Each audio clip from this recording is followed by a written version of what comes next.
So again, a very good morning to all dear students. So let's start with the lecture. Yesterday हमने colloids start किया था, तो आज इसको continue करेंगे हम. तो एक क्विक रिवीजन ले लेते हैं. हमने कल देखा था कि what is the scope of this particular subject, क्या ऑब्जेक्टिव्स हैं, मतलब ये सब्जेक्ट पढ़ने के बाद आपको क्या क्या चीजें सीखने को मिलेंगी. Colloids that is a Greek word जिसे हम कहते हैं ग्लू लाइक. ठीक है, ये स्मॉल, मीडियम और लार्ज होते हैं.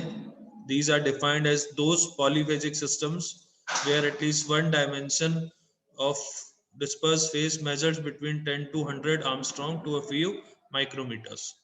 फिर हमने देखे थे characteristics of dispersed phase, जिसमें सबसे पहला पार्टिकल साइज था, पार्टिकल शेप था, जिसकी वजह से जो कलर होता है, ठीक है, डिस्पर्जन का, that can be change from small wavelength to large wavelength. VIBGYOR के बारे में मैंने कल आपको बताया था, पार्टिकल शेप का भी इफेक्ट होता है ऑन दी कलर. फिर surface area, surface charge.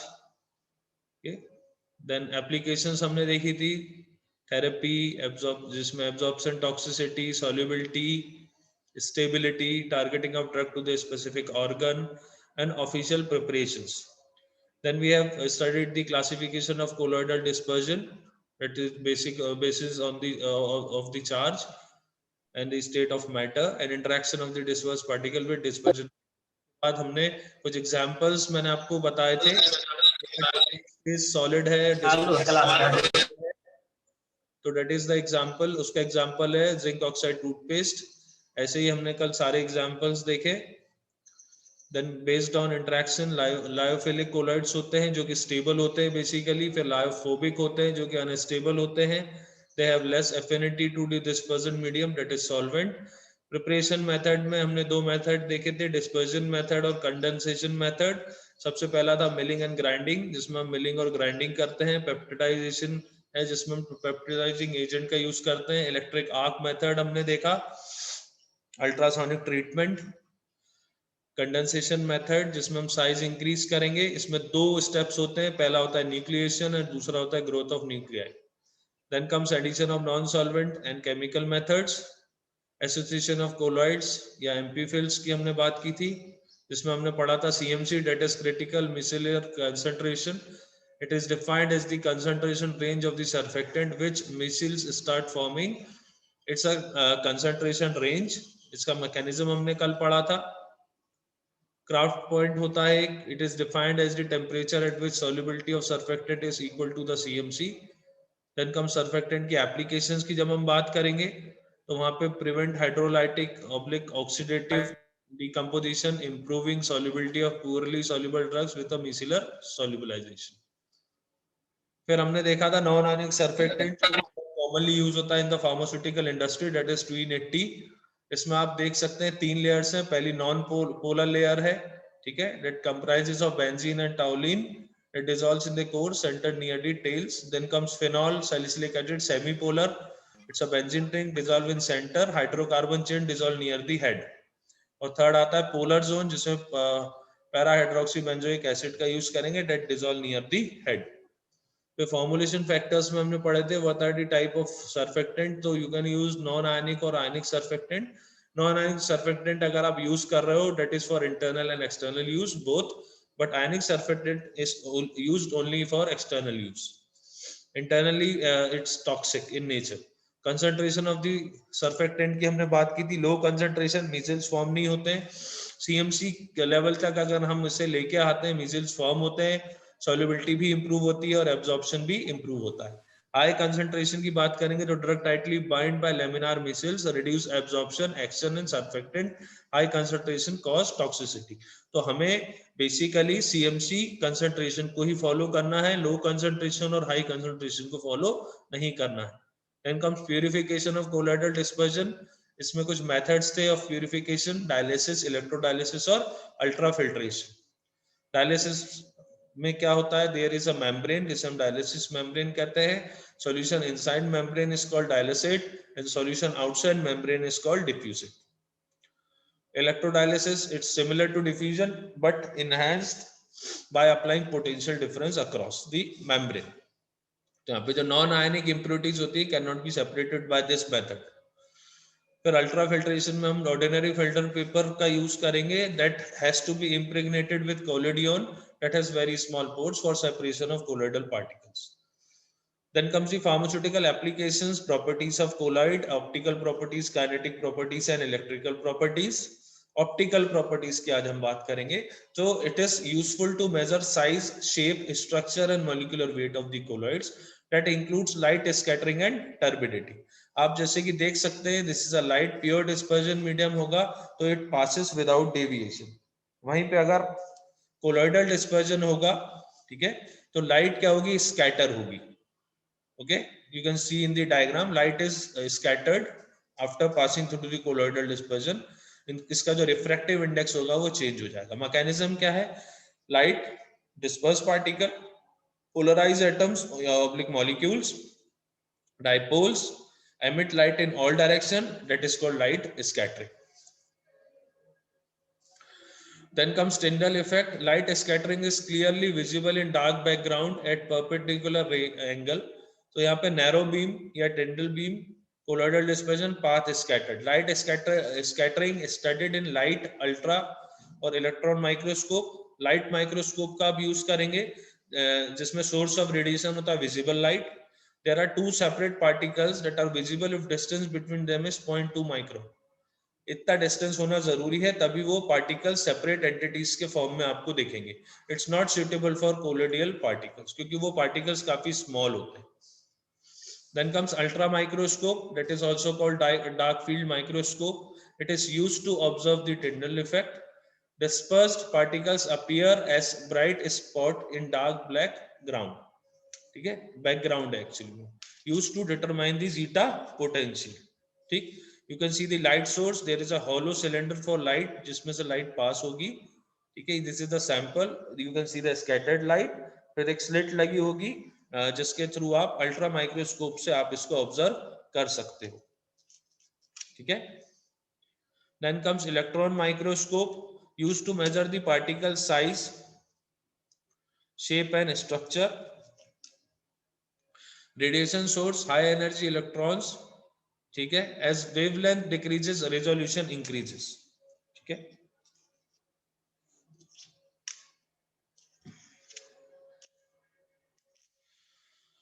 particle photographs can be taken by using the electron microscope. Turbidity, this method is used to estimate the concentration of dispersed particle and molecular weight of the solute. जिसमें जो equipments use होंगे that is spectrophotometer and nephelometer you can use to determine the turbidity. जब हम Tyndall effect की बात करते हैं, it is also called as Tyndall phenomena. इसमें मेंशन नहीं बट मैं आपको बता देता हूँ। that is scattering of a beam of a light by a medium containing small suspended particles. For example, smoke या dust in the room, which makes visible a light beam entering a window. आपने देखा होगा कई बार धूप जब खिड़की से अंदर आती है, किसी भी ओपनिंग से अंदर आती है, तो उस धूप के साथ आपको उसमें स्कैटर्ड पार्टिकल्स दिखते हैं, चाहे वो डस्ट के हों या स्मोक के हों। ठीक है, that is exactly a Tyndall effect. The effect is named for the 19th century British जो एक साइंटिस्ट थे जिनका नाम था John टिंडल, who was first studied existence. Okay, so this is Tyndall effect जो कि हमने अभी लास्ट देखा था। फिर आता है spectrophotometer, it measured the intensity of transmitted light. इसमें आप लाइट सोर्स का यूज करेंगे, देयर इज अ स्लिट, ठीक है, there is a incident light जो कि सैंपल से जाके टकराएगी और वो ट्रांसमिट होगी और उसकी इंटेंसिटी को हम मेजर करेंगे। This is the basic principle of spectrophotometer. Turbidity light intensity relationship की जब हम बात करेंगे तो आई, ये एक फॉर्मूला दिया हुआ I/I0 is equal to E minus TL। तो I0 is the intensity of incident light जो टकराने से पहले है, जो सैंपल से पास होने से पहले है। I is the intensity of transmitted light after passing through the sample. L is the length of the sample, sample की length 1 सेंटीमीटर के अप्रॉक्स रखेंगे। T is the turbidity. तो लायोफोबिक कोलोइड्स जो होते हैं that are having high turbidity, that's why they show high scattering and low transmittance. On the other hand lyophilic colloids जो होते हैं जिनकी टर्बिडिटी लो होती है, तो इसमें लो स्कैटरिंग होती है बट हाई ट्रांसमिटेंस होता है. This is the basic difference between lyophobic colloids and lyophilic colloids. अगर मैं आपको दो colloids देता हूँ, फॉर्मुलेशन प्रिपरेशन देता हूँ दो colloids, और आपसे ये पूछता हूँ कि आप ये बताएंगे कि ये लायोफोबिक है कि लायोफिलिक है, so you can use spectrophotometer to determine the same. फिर आता है नेफेलोमीटर. The scattered light intensity is measured at 90 degree, applicable to lyophilic colloids only, not for lyophobic colloids. ठीक, जैसे कि आप देख सकते हैं, there is a light source, incident light है, सैंपल से पास हुई, इंटेंसिटी मेजर हुई after getting the scattered light. फिर लाइट स्कैटरिंग या turbidity, used to study proteins, polymers, association colloids, lyophilic solutions. It is used to measure molecular weight of the polymers. What is the principle of light scattering? इसमें light source रहेगा that is more than dimensions of the sample. Turbidity is dimensions of the wavelength, light source, इसकी wavelength जो रहेगी that will be more than in comparison to the dimension of the particle, and turbidity is measured for the scattered light. Spherical missiles अगर हैं plus light अगर हम उससे पास करवाते हैं तो light is scattered in all directions. जबकि अगर लेमिनार मिसाइल्स रहेंगे और उससे हम लाइट पास कराएंगे तो it will be adjusted in the direction of the light. So you can see the formula. इसमें I0 intensity of incident light जो लास्ट बताया था, that is intensity of scattered light. R90 जो एक नया term है, that is the Rayleigh ratio. ठीक है, and T is the turbidity and R is the distance between scattered particles and the point of observation. ठीक है, so this is the light scattering या turbidity जिसे हम कहते हैं. so what is the Rayleigh effect? जब हम रेले scattering या रेले इफेक्ट, ये जो टर्म है ये आप लोग के लिए बहुत न्यू है, that is a Rayleigh ratio. तो ये रेले, सबसे पहले रेले स्कैटरिंग क्या होती है? that refers to the scattering of the light of the molecules of the air and can be extended to scattering from particles up to about a tenth of the wavelength of the light. It is a Rayleigh scattering, that is हम कहते हैं, और इसी का ratio हम निकालते हैं for this method, for using this formula, before using this formula.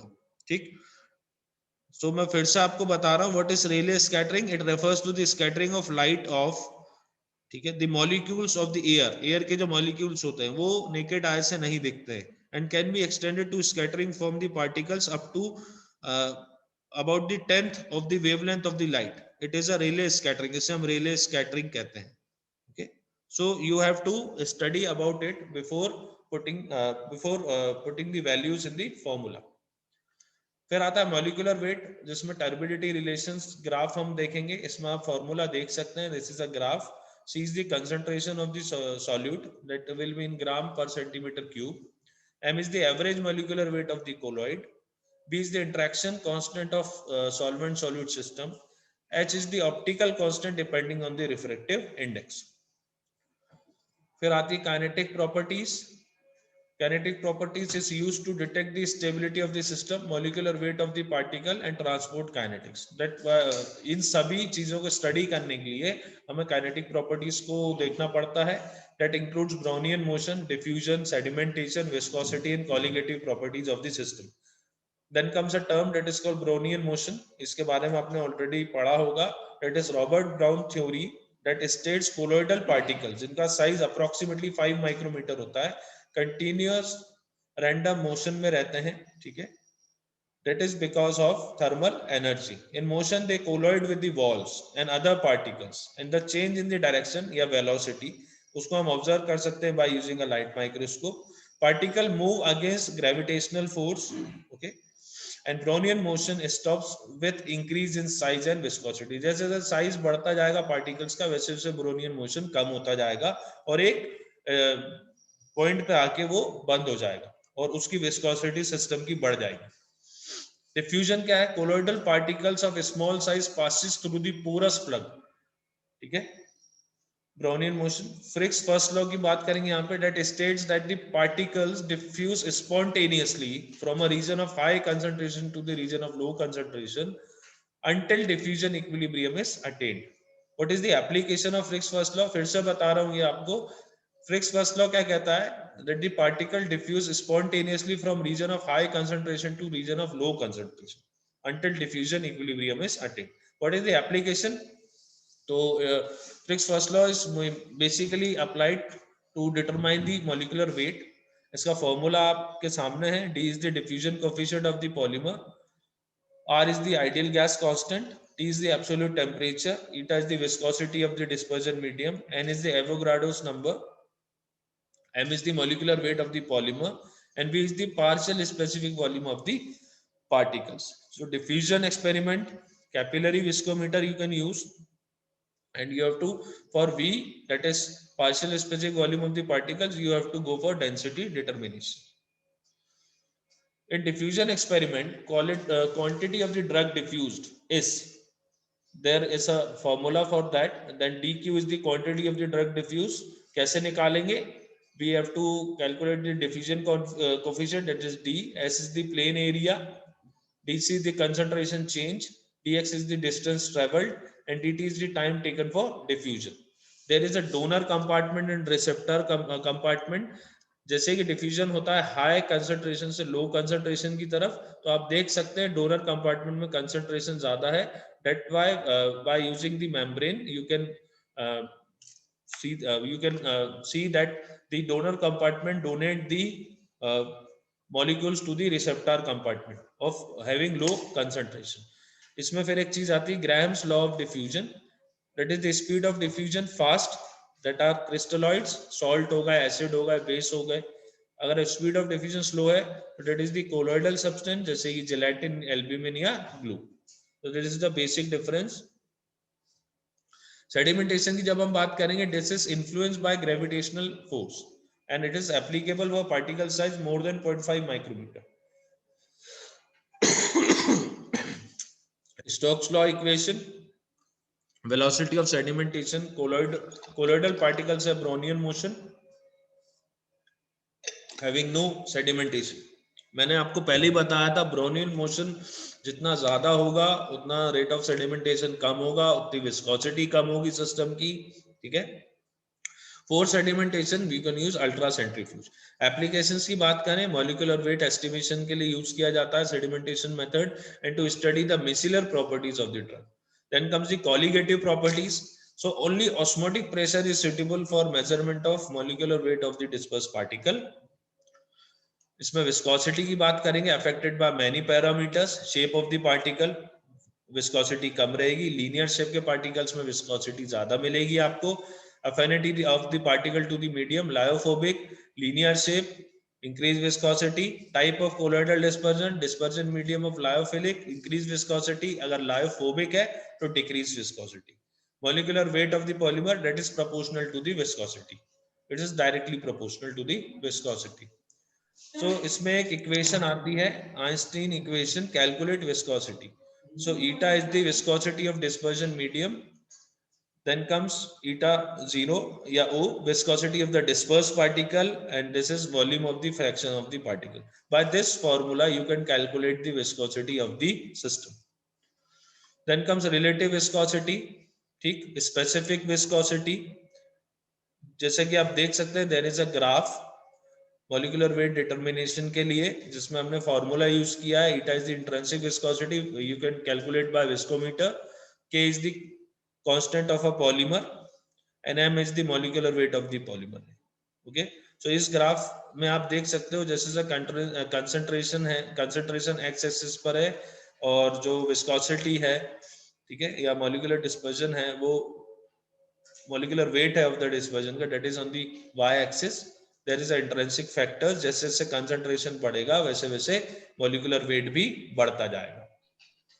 फिर आता है इलेक्ट्रिकल प्रॉपर्टीज. इलेक्ट्रिकल प्रॉपर्टीज में हम मेनली पढ़ेंगे सरफेस चार्ज के बारे में. What is a surface charge? That is the dispersed particle having charge on the surface.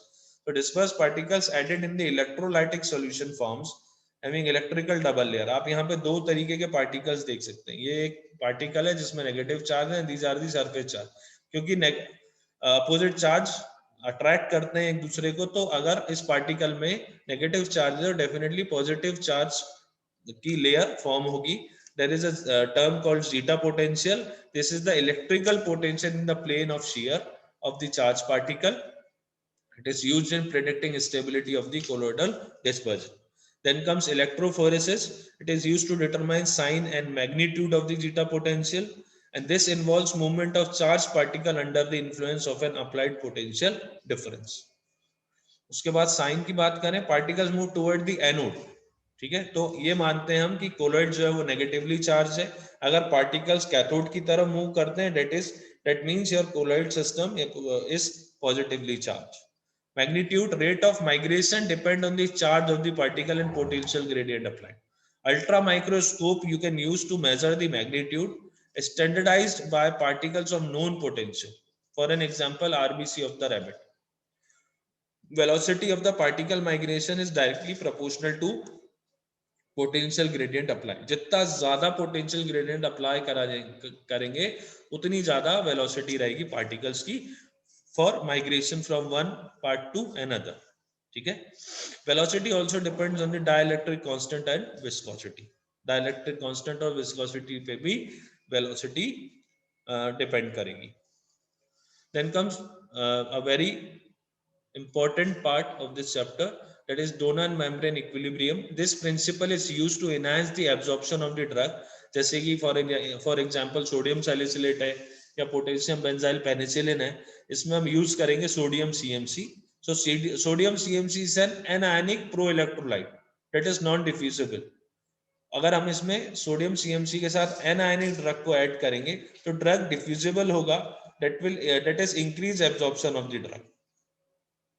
Example, ion exchange resins of sulfate and phosphate ions is another example, ठीक है, that can be taken under consideration. तो आप इसमें देख सकते हो there is a initial stage and at equilibrium.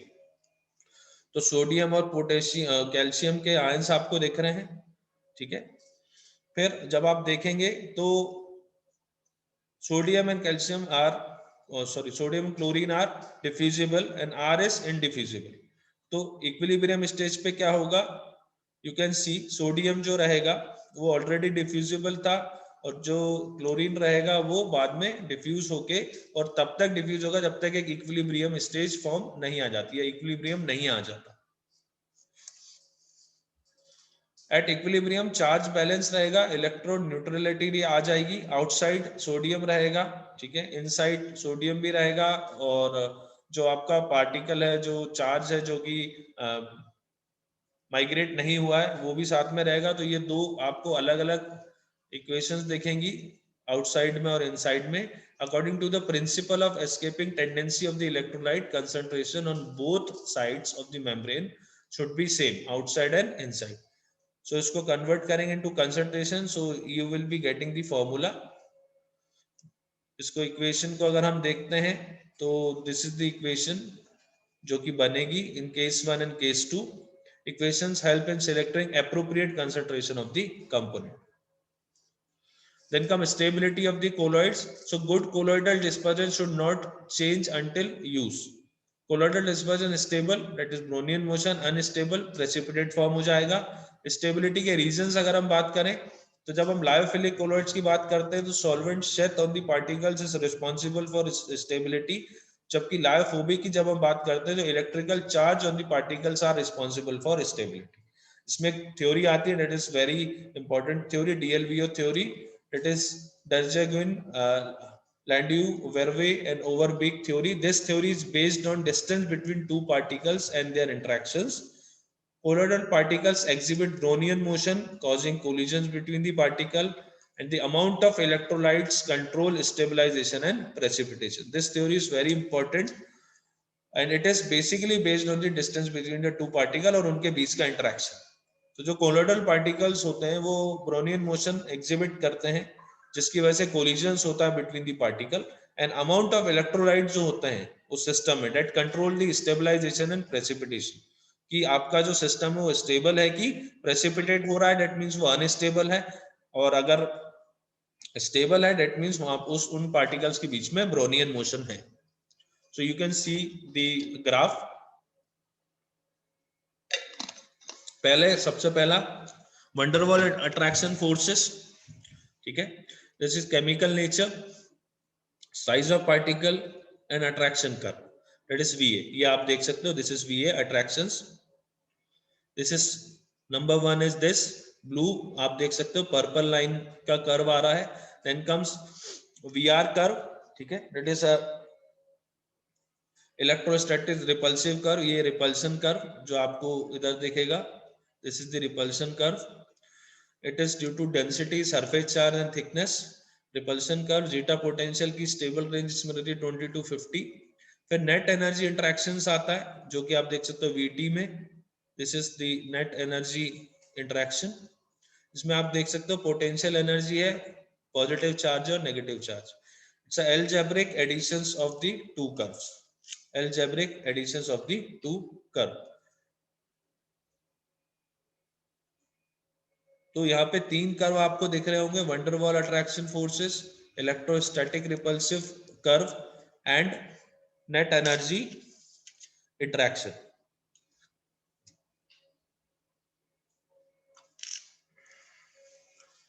Now conclusion पे आते हैं हम। तो प्राइमरी मिनिमम, पार्टिकल क्लोज रहेंगे आपस में, एटॉमिक ऑर्बिटल ओवरलैप होगा, पोटेंशियल एनर्जी बढ़ेगी, एग्रीगेट फॉर्म होंगे।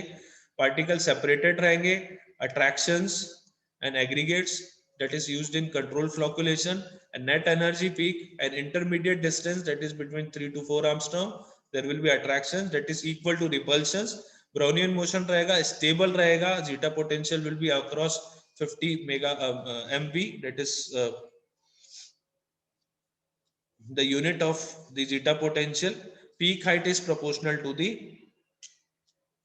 stability। Then comes the instability of lyophobic colloids। तो जब हम instability की बात करेंगे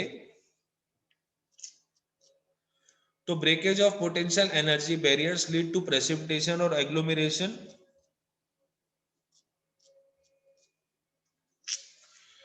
इनस्टेबिलिटी मेथड्स में reducing height of the potential barrier, ठीक, increasing the kinetic energy reduces potential energy. Last slide में हमने क्या देखा था कि जो जीटा पोटेंशियल रहेगा डेट विल बी अराउंड, जो स्टेबल रहेगा, जो स्टेबल आपका सिस्टम रहेगा उसका जीटा पोटेंशियल रहेगा 50 MV, that is millivolt. MV is nothing but a millivolt जो यूनिट है उसका। फिर इनस्टेबिलिटी के रीजंस की बात करेंगे तो removal of electrolyte, addition of electrolyte, addition of electrolyte of opposite charge and addition of oppositely charge colloid. These are the 4 basic reasons for instability of the system. So सबसे पहले हम बात करते हैं रिमूवल ऑफ द इलेक्ट्रोलाइट की। तो collides में जब हम इलेक्ट्रोलाइट ऐड करेंगे तो एक स्टेबल कोलाइडल डिस्पर्जन बनेगा। डायलिसिस के बाद रिमूव इलेक्ट्रोलाइट्स, पार्टिकल कोगुलेट हो जाएंगे, settle to bottom. Addition of electrolyte, stable colloidal dispersion में एक्सिस इलेक्ट्रोलाइट अगर हम मिलाएंगे तो इलेक्ट्रोलाइट एक्यूमुलेट होंगे and that leads to instability. Addition of electrolyte to of opposite charge, then in that stable colloidal dispersion plus electrolyte of oppositely charged, there will be attraction between particles क्योंकि opposite charge है, that leads to flocculation of the particles।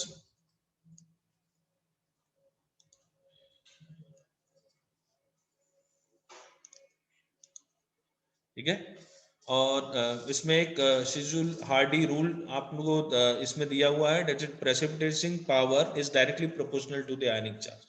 जितना ज्यादा आयनिक charge होगा उतना ज्यादा precipitation होगा। Then comes addition of oppositely charged colloid, जिसमें bismuth collide का एग्जांपल दिया हुआ है, प्लस टाइगरकैन कोलाइड जो कि अपोजिटली चार्ज है, that leads to coagulation। These are the 4 basic reasons जिसकी वजह से इंस्टेबिलिटी आती है। जब हम बात करते हैं इनस्टेबिलिटी ऑफ लायोफिलिक कोलॉइड्स की, तो यहाँ पे जो स्टेबिलिटी होती है वो किस पे डिपेंड करती है, सॉल्वेंट के शेप पर, जबकि लायोफोबिक में स्टेबिलिटी किस पे डिपेंड करी थी, पार्टिकल्स के चार्ज पर। इनस्टेबिलिटी का यहाँ पे रीजन क्या रहेगा for lyophilic colloids, that is aggregation और precipitation. What are the reasons of instability? Addition of excess electrolyte, addition of oppositely charge colloid, addition of non solvent.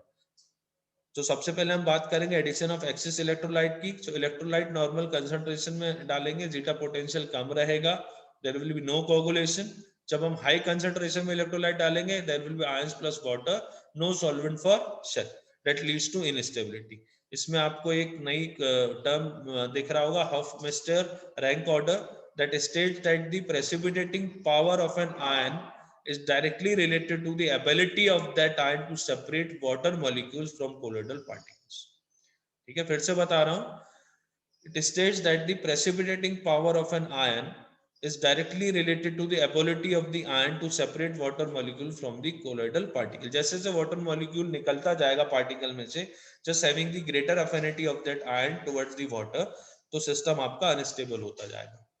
Then comes addition of oppositely charged colloid, तो gelatin colloid या acacia colloid, electrostatic attractive forces होंगे, solvent set break होगी, particle aggregate. Addition of non-solvent, colloidal dispersion में आप alcohol oblique acetone डालेंगे या water डालेंगे as a solvent, तो alcohol acetone is a non-solvent, it leads to the solution. No water, no solvent set, unstable colloid. अगर water रहेगा ही नहीं तो एक सॉल्वेंट की सेट नहीं बन पाएगी या लेयर नहीं बन पाएगी, जिसकी वजह से आपका जो कोलोइडल सिस्टम है वो अनस्टेबल हो जाएगा. Then comes sensitization and protective colloidal action, that is lyophobic colloid plus excess of electrolyte, charge neutralize होगा, प्रेसिपिटेशन फॉर्म होगा. lyophobic colloid plus lyophilic colloid in low concentration, that leads to sensitization. उसमें आप electrolyte add करेंगे, that also leads to precipitation. lyophobic colloid में lyophilic colloid डालेंगे in high concentration, तो protective colloid बनेगा. If you add more electrolyte, ions cannot reach particle, there will be no precipitation. So this is called sensitization. जैसे कि आप diagram में देख सकते हैं, एक पॉजिटिव चार्ज है, इसमें आपने अपोजिट चार्ज के lyophilic colloid स्मॉल क्वांटिटी में डाले, तो that is called sensitization. और यहीं पे आपने उसको लार्ज क्वांटिटी में डाला लायोफिलिक कोलॉइड्स को, in the lyophobic colloid there will be a protective colloid formation. So these colloids that help in stabilizing other colloids are called protective colloids. The protective colloidal properties measured in gold number. For an example, colloidal gold, that is red, plus electrolyte coagulation, violet हो जाएगा. colloidal gold red colour का, जिसमें अगर gelatin colloid आप add करोगे तो ये बन जाएगा प्रोटेक्टिव कोलॉइड. यहाँ पे इलेक्ट्रोलाइट जो है वो कम मात्रा में ऐड हुए हैं, जबकि जेलेटिन कोलॉइड जो कि अपोजिटली चार्ज होते हैं, ठीक है, वो ज्यादा मात्रा में, इसलिए they will form protective colloid. और यहाँ पे they will form sensitization, that is called coagulation, या जिसका कलर वॉयलेट हो जाएगा. So thank you for today's lecture. This is all about colloid. I will be sharing this PPT with you. If you have any doubts, तो आप मुझे WhatsApp कर सकते हैं anytime, और I will try to resolve your queries.